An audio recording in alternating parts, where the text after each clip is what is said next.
E aí, minha rapaziada, como é que vocês estão? Tudo bem com vocês? Mais um vídeo aqui do canal Brownie Fogo. Tô de volta, tá legal? E de volta ao Brasil e, além disso, né, de volta com as análises, né?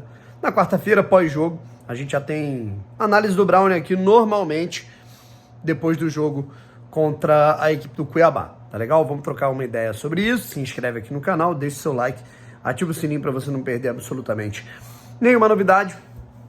Vamos pra cima que tem, assim, pontos interessantes pra gente discutir aqui, tá bom? Agradecimentos aí especiais aos meus amigos Wellington Arruda e Bernardo do Central Botafogo. Os dois fizeram aí, né? O Wellington fez pra mim, né, a análise do jogo entre Botafogo e Criciúma. E o Bernardo fez tanto o Botafogo e Bragantino quanto o Botafogo e Vasco. Os três jogos eu tive que assistir depois a reprise, porque em dois deles, né? Botafogo e Criciúma, eu tava no avião indo para os Estados Unidos. Botafogo e Vasco, eu tava no avião voltando. E Botafogo e Bragantino, eu tava na estrada, né, de Los Angeles para Las Vegas. Então, o Botafogo jogou na hora exata das minhas viagens. Então, assim, não teve nem como eu assistir, né, como eu fiz na Austrália. Deu um jeito, assisti, depois fiz análise. Enfim, agradecimentos aí a todos e vão ser 2 semanas aí de coberturas aí dedicadas ao Botafogo. E lembrando, né, cara, eu também vou para as Olimpíadas na França, também vou para Paris. Então, naturalmente, o canal também vai ter o apoio e o suporte aí do Bernardo, do Wellington Arruda, do Fabiano, de outros amigos. Mas o mais importante é que ele continue ativo, é aquilo, meu irmão. Pode estar desabando o mundo, o canal Brownie Fogo vai estar aqui a todo vapor. Mas a parada é a seguinte, rapaziada. A gente tem a situação do Thiago Almada, beleza? Contratação confirmada como a mais cara da história do futebol brasileiro, 137 milhões de reais, e depois o jogador vai para o Lyon, tá? Primeiro ponto, Brownie, o cara vai para as Olimpíadas e aí depois ele vai para o Lyon no fim do ano, o cara vai ficar 3 meses no Botafogo, de fato, né? Eu também, claro, não vou dizer que eu me oponho ao jogador vir, mas cara, acho que é muito pouco tempo. E é por isso que a gente teve, né, essa apuração do Matheus Medeiros, né, meu grande amigo Matheus, falando sobre a possibilidade do Almada ficar, né, até o 2025 no Botafogo. Vamos ver como é que vai ser a situação. Enfim, e existe, né, uma chance de, dependendo se o cara for para as Olimpíadas, desenrola e o cara fica 2025 primeiro semestre e tudo mais. Mas o mais importante, cara, que eu tô entendendo é o seguinte. Primeiro é o combo, é o conjunto da obra, sabe? O Botafogo, nesse momento, ele precisa de um jogador que faça a diferença na reta final, no afunilamento de mata-mata, de oitavas de final, de Copa do Brasil e de Copa Libertadores, correto? O Botafogo, ele precisa de uma força de criação no meio-campo. Além do aspecto tático, o Botafogo tá precisando desse criador, desse meia central, desse jogador que seja o pêndulo ofensivo. O pêndulo da construção de trás do primeiro terço a gente tem que é o Marlon, mas esse pêndulo do terço final a gente não tem. O Eduardo não é o jogador que ele era em 2022, o Eduardo é um jogador que ele está jogando mais à frente, mais avançado. Romero vem se destacando melhor quando joga pelos lados, tá? E o Botafogo, assim, tá faltando esse cara por dentro, né? O próprio Savarino, também é um cara que ele pisa muito na área, sabe?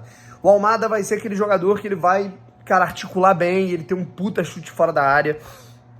Então, assim, o Botafogo tá precisando desse cara. Esse cara vem para ser um dos grandes jogadores do futebol brasileiro. Claro, tem um período de adaptação, esse é o meu medo, porque ele vai ter um período curto para jogar. Então ele vai ter um período muito curto para se adaptar, certo? Mas é um jogador que ele tá ali no nível, cara, na minha opinião, tá? Matheus Pereira no Cruzeiro, Arrascaeta no Flamengo, tô pensando aqui em mais jogadores aí de destaque, Rafael Veiga no Palmeiras, até melhor, na minha opinião. O Alan Patrick no Inter. Não estou comparando só tecnicamente, eu estou falando sobre ser a referência de criação, ser aquele cara que ele guarda a bola debaixo do braço e ele vai criar, ele vai colocar o cara na cara do gol, é o cara que ele vai achar o passe em um curtíssimo espaço ali de linha de passe. Esse é o mais importante, sabe? E aí tem o adendo das Olimpíadas.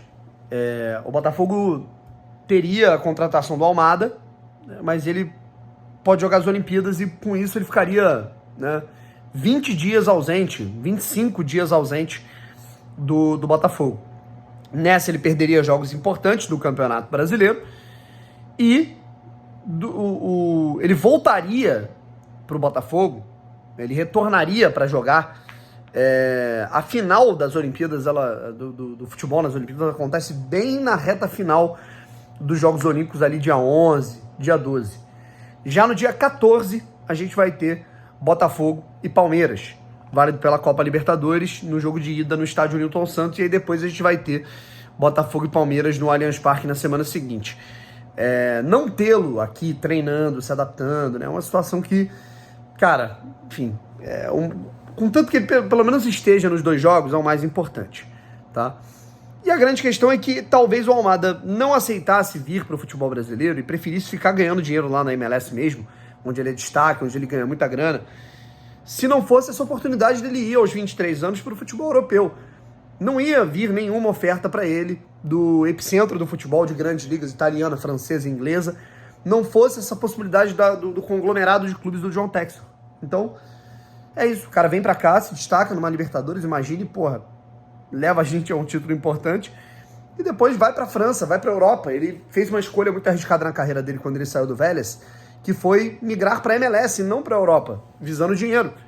E aí, porra, talvez ele ainda queira isso. Porra, cara, é a oportunidade de ele jogar na Europa. E com isso, ele tem uma conexão aqui no Brasil em que ele vai, meu parceiro, né? Contribui muito, sabe? E, cara, assim, sobre o Botafogo, acho que as críticas ao Arthur Jorge, elas são justas, tá? O Botafogo, ele termina, no mínimo, a rodada em segundo lugar e se o Palmeiras vencer, o Botafogo cai para terceiro. Então, o Botafogo segue ali, né, na briga, né, a 3 pontos do Flamengo e no mínimo 3 pontos ali, no máximo, né, 3 pontos do Palmeiras. Acho que o Arthur Jorge ele vem modificando algumas situações que eu não tô gostando.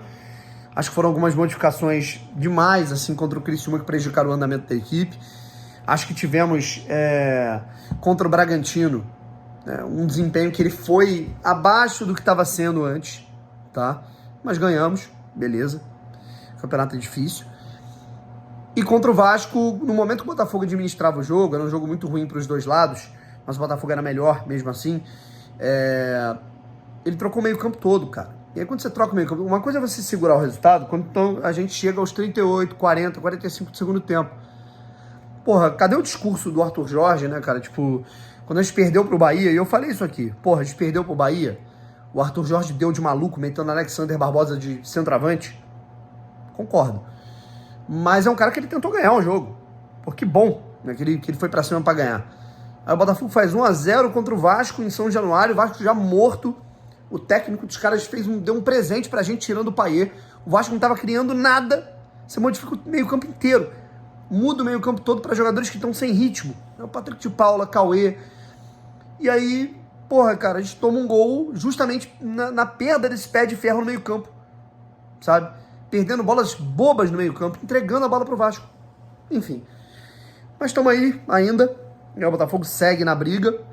E vamos ver qual vai ser a resposta do time contra o Cuiabá, cara. Eu acho que depois de empatar um jogo que não deveríamos ter empatado contra o Vasco, e após perder um jogo contra o Criciúma, também podendo ter administrado o resultado, sabe? Eu acho que a gente tem que conquistar os 3 pontos contra o Cuiabá. É o mínimo. E a gente tem que partir pra cima por isso. Beleza? Em breve eu quero falar sobre os jogadores que têm contrato, têm vínculo apenas até o fim do ano com o Botafogo. Acho que é importante a gente tocar nesse assunto. E tem outros temas aí importantes que eu quero trocar ideia com vocês em breve. Valeu? Um abraço e fui.